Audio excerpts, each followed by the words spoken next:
Juneteenth marks both the long, hard night of slavery and subjugation and a promise of a brighter morning to come.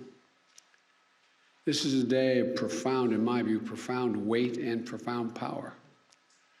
A day in which we remember the moral stain, the terrible toll that slavery took on the country and continues to take. What I've long called America's original sin.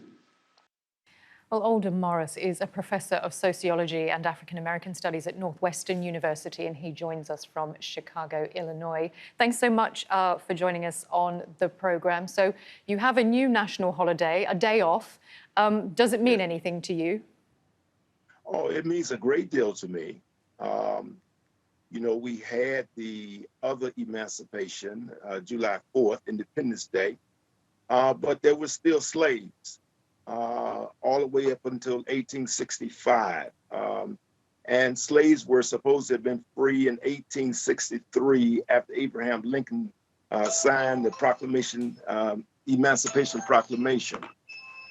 And, but there were slaves in Texas, Galveston, Texas, who did not hear that they had been freed.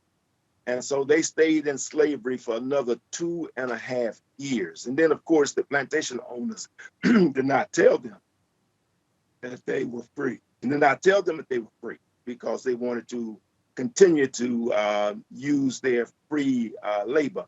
But in the United States, it is a great day for us. It's a real great day for Black people. It's a great day for white people. It's a great day for all people.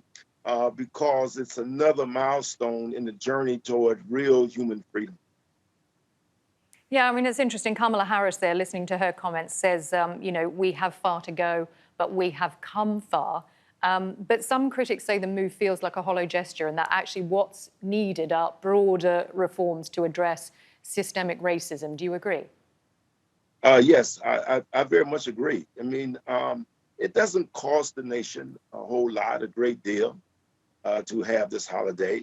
In many ways, it is symbolic as opposed to substantive, but it is very important to say to people here in the United States and around the world that we had slavery for 2.5 centuries, and we need to celebrate the end of slavery. And we need to send a message around the world that slavery was wrong, that it was good in 1865 when the final slaves were free.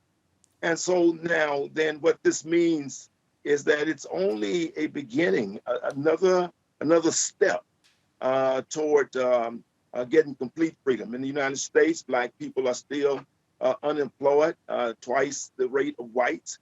The wealth gap is whites have more wealth, 10 times more wealth than Blacks, and that, you know, having little wealth is directly related to being in slavery all those years, because you could not build up wealth while you were a slave. You weren't being paid.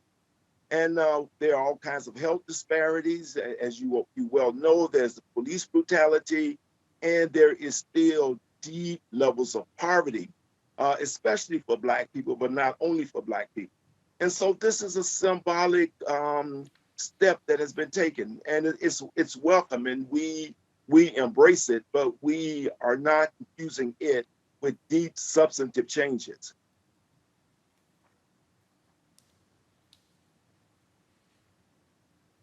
Okay, Aldon Morris, professor of sociology and African American studies. Thanks so much for your time. Thank you.